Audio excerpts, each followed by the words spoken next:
Hello, and welcome to the Stasis Pod, the Beast Wars podcast. I'm Rob. I'm Jen. I'm Alex. And I'm David. And today we're all caught in the web of the web. Third episode of Beast Wars, first one after the two-part pilot, and first part of an informal two-parter of Cheetor being super dumb. I really liked Sandra Bullock in this one. And I found that, it's not a 90s techno thriller unless Dennis Miller is in it. Wait, no, I'm sorry, that was The Net. Yeah, that's yeah. Close. Well, Tarantulas kind of fills in. It works. Fills in for Dennis Miller? Yeah. Yeah, I mean, I really think that they could have cut out that 5-minute segment in which he goes on a profane rant about the Clinton administration. I would love that. Plus, he kept running his hand through his hair, and he doesn't have hair. It was super weird.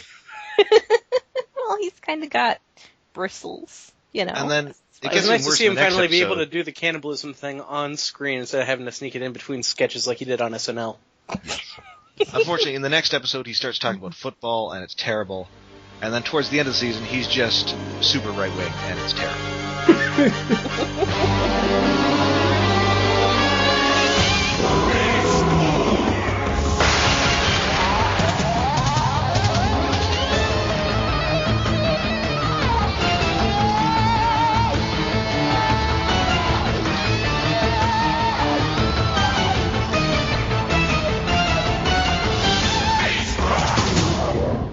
Anywho.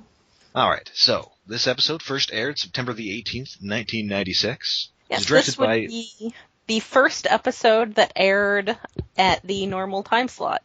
Yes. Is part of the Power Block, I think. Powering up the power block. It was written by series co-creator Larry DiTillio. And we open up with Rhinox, who I think this is the first time we get a sense that he's like the smart guy. Yeah, that's something that never... There are a couple character things that didn't really have room to be established in the pilot episode that come out in this episode, and one of them that we see right at the beginning is Rhinox being the engineer of the crew. Mm-hmm. Part of me wonders if this wasn't actually the original pilot script, and then they had to do the actual pilot to set stuff up first instead. It's possible, but I guess we don't get, there are a bunch of characters who aren't in this one. Like Megatron is barely in it. It's this one, I think the pilot, there's a lot about the pilot that really felt like maybe they were, it did air so much earlier, and being a pilot, there may be some elements that they hadn't really settled on yet. I figured they wrote it first. Yeah, like I said, Okay. this was the first one to air in September, which means that, we got the pilot in April, and then we got to see it again in September, and then finally a new episode. So the pilot feels like a pilot in that there may have been some character elements they hadn't worked out yet that really start to be established here. Mm-hmm. Alright, so anyway, Rhinox, as his role as the engineer, has built a new long-range comlink. Because due to the Energon, they can't really communicate with each other at long distances. It's like watching an 80s horror movie when nobody has cell phones yet. Yes. Yep. Or a 90s horror movie where they all get their cell phones disabled because the writers haven't figured out how to deal with cell phones yet. Yes. Yep. So, did they not have comlinks at all, or was this just a longer range one? A longer range one that'll sort of counteract the Energon radiation. It kind of looks like a wristwatch. Yeah. It almost looks like an iWatch with stuff glued onto it, to be honest. That's kind of what it is. Ahead of its time. I particularly enjoyed Primal giving Cheetor the Q in James Bond speech about it. Yes. Also, I like at Do the bring end it back in one piece, Cheetor. At the end of this scene, we see that the third episode in, and Rhinox is already just totally done with Cheetor. Yeah. So, one episode before we are. Yeah. Well, you figured that, we don't know how long they were on the Axelon before this episode happened. And they say Also- this episode is a month after the pilot? Yes. Yes. Also, in this episode, still no one can pronounce Cheetor's name. Nope, Yep. it's still Cheetor all over the place. Still Cheetor, not just him, but everyone else's. One has to wonder if maybe that's what it was, except we know that it's not because everyone figures it out. Yep. Yeah. Is this our first episode with a crazy made-up jargon unit? I think so, yes. Yeah. Microquads. Microquads. This was before they had been communicating with the fandom enough to start naming things after assorted fan handles. Or using the old-time increments from the comics, which was Vorns? Vorns and Breams. And they're also not using the goofy ones from the comic, which was just astroseconds. Because they're like seconds, but they're in space. Yep. Yes. Not Go good. back a second. The opening shot of the episode was kind of interesting. The long tracking shot. The big old flyover. I was impressed with how much terrain they made for that, and Yeah. it was kind of amusing how badly done some of it was. Like the water's bad. The water's not the worst thing in the world. No. It's too flat, and the ripples are a bit too static, but the part that really bugged me was it was reflecting something completely different from the scene. And that was actually a big deal, and I remember when The Incredibles came out, there was a lot of water in that, and I was like, wow, they've sure come a lot of way with CG water. Water is really hard to do. And... But there was actually, Hasbro wanted them to include, instead of Tigatron, I think, they wanted them to include Cyber Shark, but Mainframe was like, we can't do water that well yet. Plus, then you have to write episodes around the water guy. Aquaman has to go and do something. So we didn't. Well, that's the thing is, season 3, we do get an aquatic character with depth charge. Yeah. But because by then they were confident enough in their ability to animate water that they were like, okay, we can do an aquatic character now. But in season 1, they specifically had to tell Hasbro, no, we can't do an aquatic character because we can't animate water well enough yet. Unless you'd like to give us a lot more money. Yes, and this tracking shot shot a lot more sort of money would have helped. The tech just was not there. Yeah, the tracking shot really shows you that they can't do water so well yet. The vanilla World of Warcraft grade shrubberies lining the side of the lake were also rather unimpressive. Yeah, it's like I'm running on. On the other hand, it's very impressive that now my little laptop can run can process computer graphics better than the Beast Wars TV show. Yeah, and to avoid being too negative on it, compositionally, I thought the shot was actually very nice. It was interesting to see them kind of give some of the scale of the land around the Axelon, and it even looked like they'd, in the month between the pilot and this, gone in and added some supports underneath the Axelon to make sure it didn't collapse and fall into the lake. Yeah, there were some little spikes coming down there. But then Cheetor ruins that mood by rhyming. Yeah, all his dialogue in this is terrible. I mean, it's probably supposed to be terrible.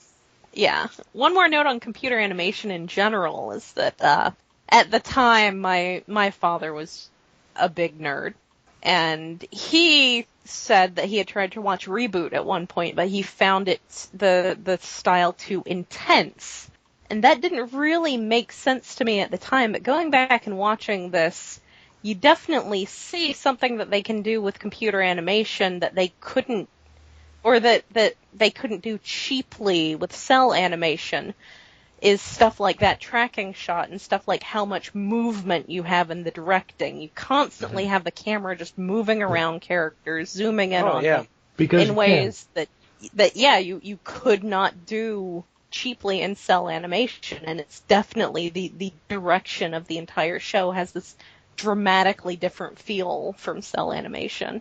Yeah, it's stuff that would be ridiculously difficult to do in cell animation, and like they'd be killing themselves to do in cell animation. That tracking shot was something that could not have been easily done in anything short of a Disney budget. Actually, come to think of it, Tarzan, was that around the same time as this? That was a few years later. I think that was 98 or 99. They actually did a kind of similar tracking shot effect for Swinging Through the Jungle, and that was cheaty as heck. So it's it's only fair that as much as we pick on the level of computer animation, it was a really dramatic change. Oh, yeah. All right. So anyway, Rhinox has unwisely trusted Cheetor not to damage this device or to fight any Predacons. So of course Cheetor goes and does exactly that. Well, it's really more that Optimus Primal convinced him to give Cheetor a chance with it, because Optimus Primal has not yet learned that Cheetor is an idiot who cannot be trusted with anything.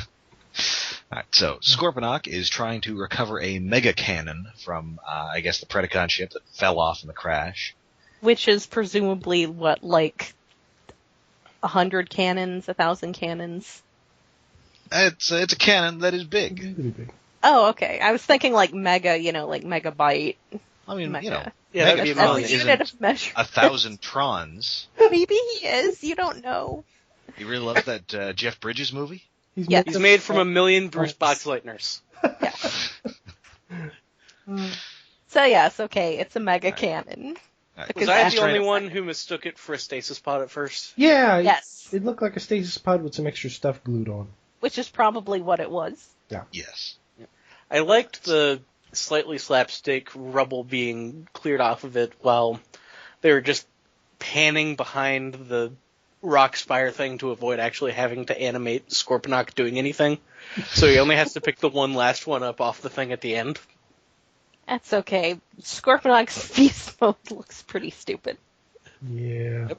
Alright, so Cheetor gets the drop on him, but then Tarantulas gets the drop on Cheetor. Oh, yeah, and I also liked Scorponok firing missiles at the thing after he still couldn't move it after he cleared the rubble off. yeah. Yes. And his missiles have Maximal logos on them. Yeah. I think that's the way that you paint, like, Yeah, what you're aiming Berlin at. on a bomb you're going to drop on Nazi Germany. I Yeah. suppose. But I think people did find it confusing, and I think later on they're changed to Predacon logos. After they had feedback from the community. And I Cheetor, assume, Tarantulas complained or something. Yeah. and Cheetor calls him a toy from a different toy line, Clawful. Oh, right. Well, I guess Larry DiTilio, I'm pretty sure he wrote for Masters of the Universe. Oh! He did. I did not know that. That is true. Bob So he Thor would know that definitely name. did. I Yeah. also liked the back on the Axelon, Optimus and Rhinox kind of doing mission control with Cheetor, and the flickering screen effect was really cool. Yeah, that was neat. So Tarantulas distracts Cheetor, who really is bad at shooting, turns around, and he gets hit square in the chest with a missile. Well, Cheetor's gun is made of intestines, so Yeah. That you can- continues to be gross. yeah. Yeah, it's pretty gross. The gut gun! Why? Hasbro, why? I feel like the creepiest part of the whole thing is that it's a squirt gun in the toy. Yeah. Yeah. That's just disturbing. That's like disturbing on all possible levels. Yeah. Is it supposed to shoot acid? Because that's really messed up. Sausage juice. I mean, better that than what comes out of the other end of intestines. I guess. Well, he is a cat, so, Yeah, it's a hairball gun. Yeah, we'll be getting into gross cat things later in the show. I guess that's true. So after... And Cheetor has had a giant hole blown in his chest. Oh, yes, and then Scorponok objects to Tarantulas ordering him around. Yeah, we actually get these two didn't get much characterization in the pilot, so we get here that, Scorponok is second in command, but he's also kind of a dunce, and Yeah. Tarantulas is a weird creep. Yeah, that's and I think that the second one of those is the one that tends to be, especially because Tarantulas does become a fairly major character as the series goes on, certainly more major than dunce Scorponok ever really becomes. Poor Scorponok. And so this again, like establishing that Rhinox is the science guy, this really engineers that this introduces that Tarantulas is super creepy. Because Yes. he is. I mean, He is creepy as heck. Yeah. He's so And also creepy. great voice acting from Alec Willows in this. Yes. It absolutely helps. I mean, the whole show has excellent voice acting, but Alec Willows does great things with Tarantulas. Oh, it's delightfully creepy. He's robot Hannibal Lecter. Yeah. Alright, so, yeah, Cheetor has a big hole in his chest, which is nicely animated. He looks super dead. Oh yeah, he Yeah. looks He like a looks mangled pretty- corpse. Yeah. And we get a big no from Gary Chuck. Yeah. He's gonna get plenty of those. And now it's time for a dream sequence. We're on Ah, Cybertron, and it's- Starscream is there. Holy crap. Yeah, that was That's absolutely a big deal to the old school fans when that Yeah. showed up. It's like, oh my god, G1 references already, yay. That was Also- a huge scene they built. Yeah, nice big Yeah. city. I mean, it was a huge scene, but it does look kind of like Bargain Basement, the grid from Tron. I wonder if Fair maybe they enough. recycled some of the buildings from, like, Reboot. Yeah, Maybe. probably. I mean, to be fair, that's, the downside to computer animation is if you do anything new, it's a major budget drain.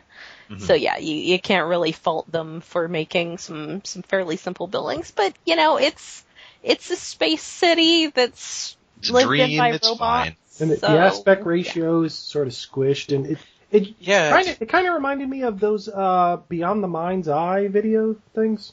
Very much so. Especially Yeah. since YTV used to run those, like, in between episodes of Beast Wars. Or, well, Beasties. Beasties. So yeah, So, yeah, Cheetor's shooting at Megatron, Waspinator, and Pterosaur. I like how it's sort of, like, there's, like, Vaseline on the lens, and there's sort of a weird electronic buzz on all the noise. yeah. I mean, as dream sequences go, it's pretty cool. So, he shoots them. Once again, Tarantulas gets a drop on him. We get a weird flash of Rat Trap from later in the episode, because Cheetor just has prophetic dreams sometimes, and this is never commented on. Like, it happens multiple times in the series. Well, he's The a thing cat. is, so he's Cheetor, so no one's really gonna take him that seriously. I mean, if Rhinox was having prophetic dreams, everybody's gonna pay attention. Oh, Yes. But Cheetor does, and they're just like, yeah, whatever, Cheetor. Whatever, cheater. I liked Megatron's head getting blown off and yeah, and his little teeth squishing falling against out. the wall and his teeth shattering with like a piano effect and his Yeah. eyes turning into hearts for some reason. Mainframe got to indulge in some more slapstick. They love it. Yes. Stay tuned for more of that. And Yeah. I didn't remember, I guess, that Tarantulas has 9 eyes as a spider. Yeah. It's weird. He has too many eyes. Yeah. All with pupils, which is weird. Yeah, that's kind of the odd thing. Well, you have to see where he's looking. Of course, I guess they all have pupils in Beast Mode, don't they? Even like Scorpion. I guess Waspinator does, but Scorponok does. Scorponok has like a Yeah. weird lizard head and he's a spider. I liked the gag they did where they had like him have 2 pairs of eyes light up in the darkness and then a completely different 2 pairs and Yeah. did that a few times before Yeah. showing all of them. It's like a creepy Lovecraftian thing in the shadows. He's hella Alright. creepy. Alright, so anyway, Cheetor wakes up, and oddly enough, they're just fixing him. There's no mention of the CR chamber. Yeah, no, his cheetah head is back. It's like, okay, whatever. Rhinox. Maybe at this point they still haven't established. They're like, we really have to figure out. You'd think with Larry DiTilio, I mean, he's one of the head writers, so he could just be like, this is how it's gonna be, boom. And I guess in fiction, maybe they hadn't fixed them yet after the ship crashed. Maybe. Oh, the Scorponok blasting Cheetor to wake him up. I think that was the 3rd time they used that exact same firing the missile animation in this episode. Yeah. It worked. I'm more creeped out by Rat Trap eating an apple than by Cheetor's dream. It was a gray apple, too. Yeah, that's... Well, it was in the garbage. He's a rat. And he just ate the whole quart. Well, whose garbage was it? I mean, if he's eating garbage, maybe like Primal. Gorillas eat fruit. I guess that's Okay, but- true. So Primal ate the rest of it and threw the core away, and then Rat Trap's like, hey, it's perfectly good core here. Yeah, again, he's a rat. He, in the very next episode, he talks about eating garbage. Or, no, it's later in It's this this episode he talks episode, about yeah. eating garbage. His last line in the episode. I'm more concerned that the apple is gray, personally. Because Yeah, that was what I not wrote down. Right. I mean, he's not got to let healthy. he's got to let it ripen a little. He's not just eating a fresh apple core. What kind of rat do you think he is? Well, then it would be brown. Yeah. Well, Throw it at maybe it's me. been there a while, and he waited for the, fungus to accumulate on it so we can get those extra nutrients. Although it's also clearly fresh because the interior is still like that pale. Yeah, it's apple freshly cut. color. It hasn't turned brown. What I'm saying is I'm pretty sure Maybe it was a gray Primal apple put to begin with. Okay, maybe Primal ate it and then put lemon juice on the core to make it not turn brown. But I think Well, the it was obvious also in there thing with some here lemons he ate. is that somehow they're growing gray apples. Yeah. Like maybe it's implied that the skin of the apple is actually some kind of metal that they can, because I will say that apples. one thing that really struck me with this episode was that they seem to really they are really comfortable with integrating the robot and the animal sides of these characters. There's one line, I should have written it down, there's one line that Rat Trap has where in like the same sentence he makes some robotism and then some animalism. Yeah, It's like some reference to robot stuff and then some reference to being a rat or something. It's Well, like it's and they're already, it's like they say it's been a month in this scene. Yeah. And they're already comfortable being animals in the ship where they don't have to be animals. They can be right. robots full time. I just felt it was very interesting just from a writing standpoint that the writers were so, it was, they were so thoroughly got their heads around this concept that they are robot animals, that they're just bam, right there. Alright, so, obviously, Primal is not thrilled at, Cheetor doing this, but, once he's fixed, he, Rat Trap's a bit of a jerk again, and Cheetor just leaves to find this mega cannon. Yeah, I like that Cheetor leaves saying that he'll show them what he has the sense to do. they also call it Rat Trap Motorhead. Yes. I'm like, yep, This he's is sure really gonna quick. show them what he has the sense to do. Something really stupid. Almost get eaten. Yes, good job. I kind of feel like this episode and the next episode taken together are really Primal learns how never to trust Cheetor with anything. Learns When his Cheetor lesson. is here, I'm locking the doors. Yes. There's even an exchange that the show is even admitting it at this point. It's Rat Trap saying even he's not dumb enough to disobey the great Optimus again. And then all Rhinox responds with is the most sarcastic possible, uh-huh. Yeah. And then Rat Trap immediately leaves to go rescue him. Yeah, Rhinox is so done with all the rest of the crew except Primal at this point. He's just... Rhinox does like Rat Trap.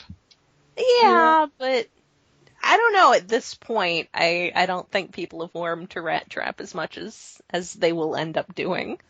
I mean, Rat Trap is clearly okay with Rhinox. Yeah. Yeah. He just doesn't like anybody else. No. Well, you And can like so that. it's Rhinox who has to guilt him into going after Cheetor. Cheetor. Yep. And Okay. also, Rhinox gives like a weird eye blink that Yeah, made him it's look like he was secretly evil. Yeah, that was creepy. Well, it's Rhinox. It's possible. It's 5 years too early Tankor foreshadowing. Yeah. Well, he does have red eyes, and that's kind of menacing. And these guys are dicks. One of these days, I'm going to wipe out all life on Cybertron and rule it with my weird tank claws. Iron clamps. With an iron clamp. So, the Predacons are installing this as, I guess, a defensive weapon. And while Cheetor is scoping this out, he gets dragged underground by Tarantulas.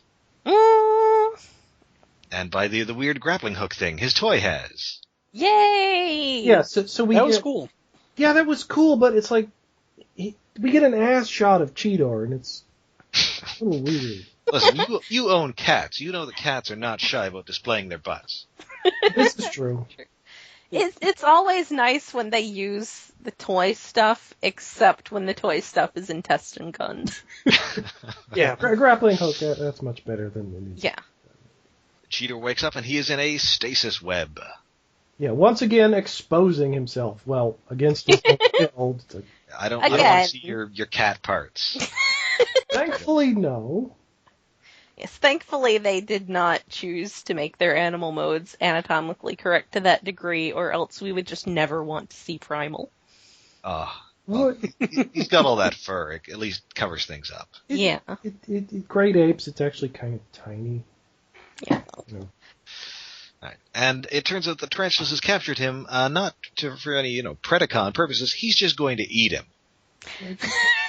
Just be a vampire. Suck the juice out of him. Well, like a spider does. He's doing the opposite. Super creepy. He's so creepy. Wants to drain the energon out without doing anything to the flesh. He's basically making robot beef jerky. Yeah, and Cheetor even calls him out saying that, like, I'm a robot, I don't have blood or anything. And Tarantulas is like, oh, but it's fun anyway. It's the act that I enjoy. Yeah. More than the nourishment. Yep. Super creepy. And Tarantulas crawls up on top of Cheetor to, like, talk to him like a serial killer. And then he's fondling him with his gross spider mouth parts. And then he goes back to his torture jukebox. Yes. Meanwhile, back at the Axelon, Dinobot's in this episode. Oh, yeah. Yay, they remember Scott that McNeil he's in needs the that group. second paycheck. Yes. His strategy, well, we should probably kill everybody. Yes. Dinobot he hasn't quite integrated into the Maximals yet. He's also insisting that the Predacons are going to use the thing to mount a full-on attack on them and kill them all instead of using it defensively. Yes. Because that's what Dinobot would do. Yeah, Oh, aren't you the guy who's supposed to know what the Predacons are going to do, Dinobot? I mean, to be fair, he is the one who would know what the Predacons would be thinking. Right, except he's totally wrong here, unless he's just trying to get the Maximals to kill everybody there. Little column A, little column B. Especially at this point in the series, I think it's probably fair to assume that Dinobot is trying to convince the Maximals to help him carry out his own vengeance. Yeah. He just wants all the Predacons killed, and he is perfectly happy to talk the Maximals into doing it. Alright, so they want to send Rat Trap in. Yeah, they want to send Rat Trap into Scout, and I think this is the first time we really get that Rat Trap is sort of the spy scout. Yeah, that didn't really come out so much in honestly, in the first episode, in the pilot, Rat Trap just seems pretty much superfluous to everything. He just seems like a coward in those. Yeah. But here we do see that he does have useful skills. Yep. Yes, being Tunnel Rat from G.I. Joe. Yeah. Yes. Appropriate. So Ronox covers for him, says that he's talking to Cheetor, and they somehow believe this. Well, it does happen later in the episode, so it's not entirely implausible that they'd talk to each other. Yeah. Also, the scene does have a pretty neat-looking opening where they've got the holographic version of the Predacon ship on the table, and it kind of does a zoom out, and it starts rotating. That wasn't neat. This show makes good use of holograms, and he uses them a lot. Yep. Yes, again, very, very good uses for computer graphics. Meanwhile, Rat Trap has found Tarantulas' lair, and it's time for this episode to turn into Predator. I also enjoyed the 30-second shot of Rat Trap exploring the area that's just of his ass. Yes. Just rat butt. I would like to note, now again, as far as the animal models not being anatomically correct, I'd like you to go into a pet store and look at the male rats, and look at their giant sacks, and tell me that you're not glad that Rat Trap does not have that. I mean, he may be a female rat. That's entirely possible. I mean, Waspinator almost certainly is female. Yeah, I mean, it may very well be that they had no real regard for biological sex when choosing their animal modes and do not incorporate those into their personalities in any particular way. Or they just didn't want to have to worry about, their roe balls getting in the way. Yeah, because they're pretty substantial. So what I'm saying here is that this is really the realm that James Roberts would need to deal with for more than meets the eye. To discussing things like incorporating animal gender into one's personality, and yeah. So basically what you're saying is Heinrad needs to show up on the Lost Light. No, but see, he's clearly male. He's clearly got a male alt mode. I hear you guys have a time machine. But He could be like an annoying Time Lord showing up with giant balls and liquor. Anyway, so bad. a fight ensues, and it's a well choreographed fight. Rat Trap is hiding in this cavern, so Tarantulas is using predator vision, Yes. which Rat Trap foils by pulling out a hot box, which is not, as it might be implied, Rat Trap getting high in his car. But he's got a box that produces a fake heat signature. Which is pretty clever. I assumed it was going to be like plastic explosive and he was Yeah. going to take a pillar down on him at first. Yeah, but no, it's a thing that's designed to fool heat sensors. It's handy that he had it. I mean, we'll soon find out that he has all manner of things inside his forearms. He is actually a pretty great spy. Yes. And all the while, Tarantulas is sort of messing with the drainage levels, and Ian James Corlett is making some super gross coughing noises. Yep. It sounds like he's about to hork up a fur ball. Pretty great. So, yeah, Rat Trap gets the drop on him, blows his leg off, which I think is the first instance of the many instances of dismemberment we'll see in this show. Yeah, they definitely played up that whole "we are robots, you can't really kill us like that." Limbs and heads are flying all over the place in this show. All poor Waspinator. Yes. Poor Waspinator. But in this case, it's Tarantulas. He gets his leg blown off, and then he gets buried under a ton of rocks. Yes. After he kind of blows himself up by shooting a missile into the stasis web. Yep. That Good was job. Yeah, You're well, he supposed to be gets the buried smart by one. rocks twice. Like when Rat Trap shoots him, rocks fall on him. Then apparently he gets back up again. He shoots the web, more rocks fall. This After would become giant a recurring microwave theme. explosion. Yes, rocks fall. Rocks falling on Tarantulas. rocks fall, nobody dies. Rocks fall onto people all the time in this show, but especially Tarantulas. Well, I And guess I rocks are definitely easy to animate. appreciated Rat Trap and Cheetor jumping away from an explosion in slow motion. Yeah. Yes. And this is I a guess huge Cheetor's- explosion. Yeah. It's impressive. They're ridiculously big. At least they're not walking away from it. While smoking. Yes.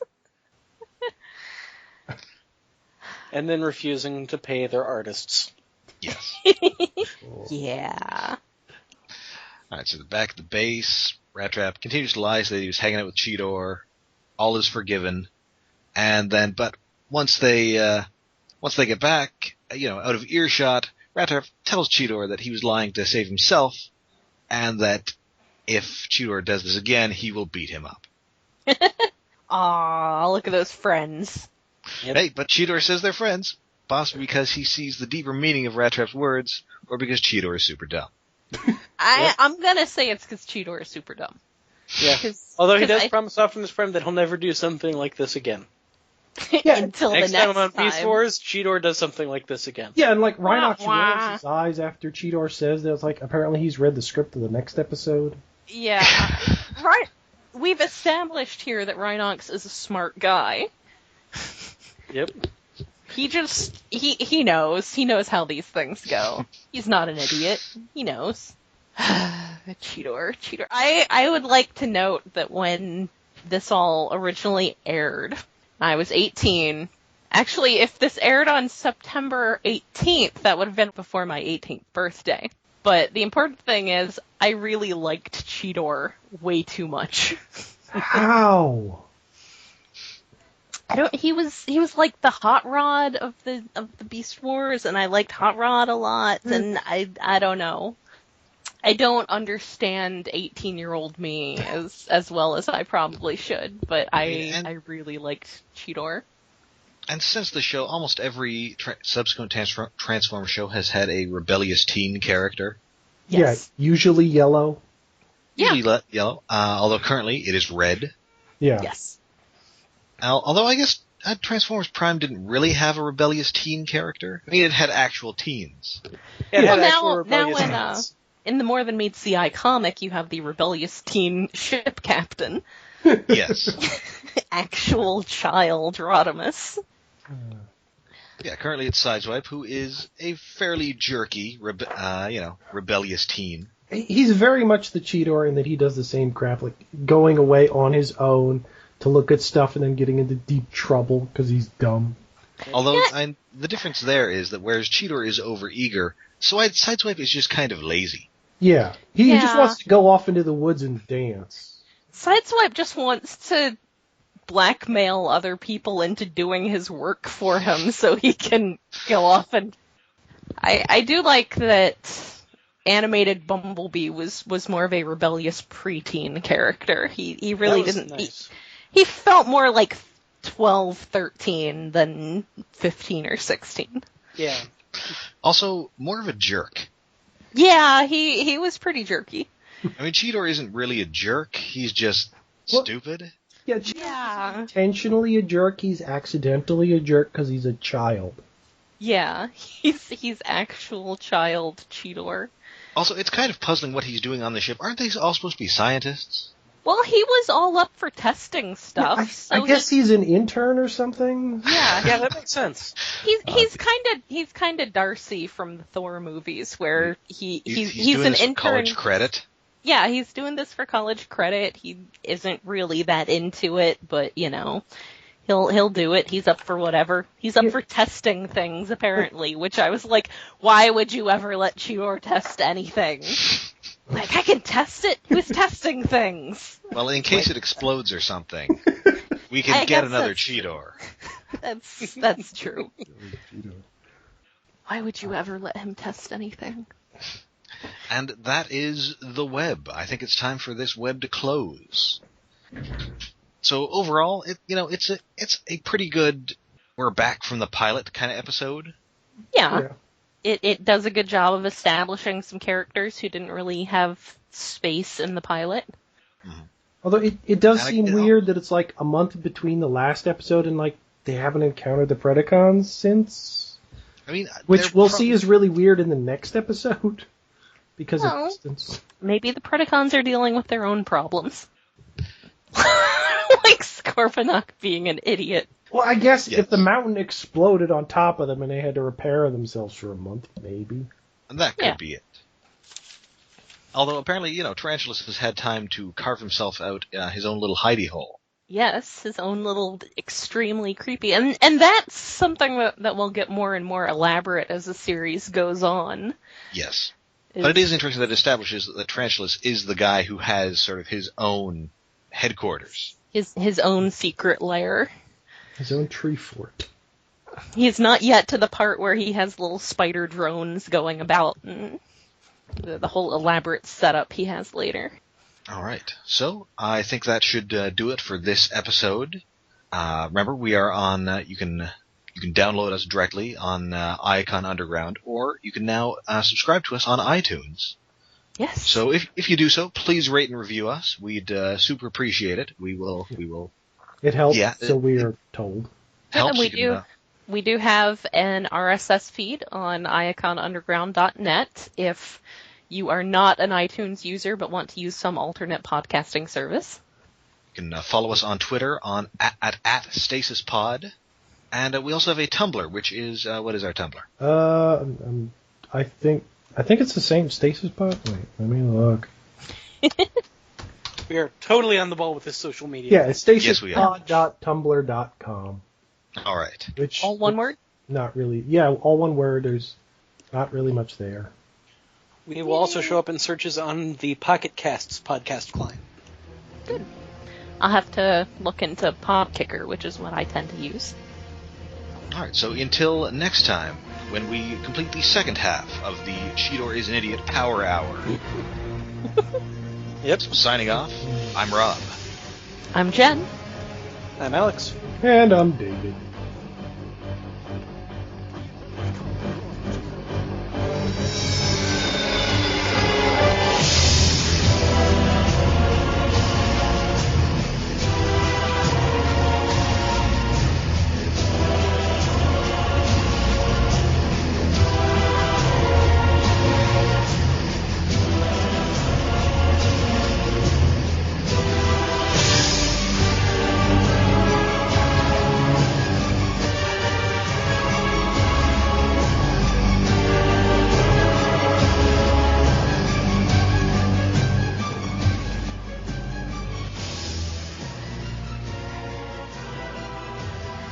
afraid we wouldn't have much to talk about because Cheetor's dumb. He's dumb. Dumb things happen. Next episode, a little bit more to talk about.